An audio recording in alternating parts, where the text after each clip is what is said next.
મારા એવા કોઈ કામ ધંધા કે મજબૂરી નથી કે મારે રૂલિંગ ગવર્નમેન્ટ ને માવતર ને ભાઈ બાપા જી કરવું પડે। આક્રમકતા છે, સ્મશાન સુધી રહેશે।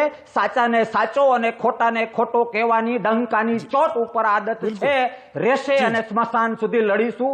કોઈ ચિંતાનું કારણ નથી। બાકી જે મળદનું કલેજું કહેવાય ને, મળદનું કલેજું તો એ છે કે સત્ય શું છે અસત્ય શું છે એ ભોળા ખેડૂતોને કહેવું જોઈએ। 4 કલાકમાં જો સૂર બદલાતા હોય ને તો કરશન ભાદરકા મરવાનું પસંદ કરે, બકરી બનવાનું પસંદ ના કરે। એ રીતે અમારો આશ્રમોમાં ભણી ભણીને ઉછેર થયો છે અને સ્મશાન સુધી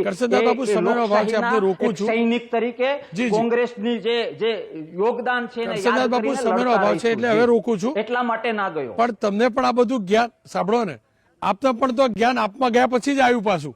તમે આપમાંથી પાછા અહીંયા આવ્યા। કોંગ્રેસ તો પહેલેથી કામ કરતી હતી પણ તમને એ વખતે કદાચ જ્ઞાન નહોતું થયું। ખેર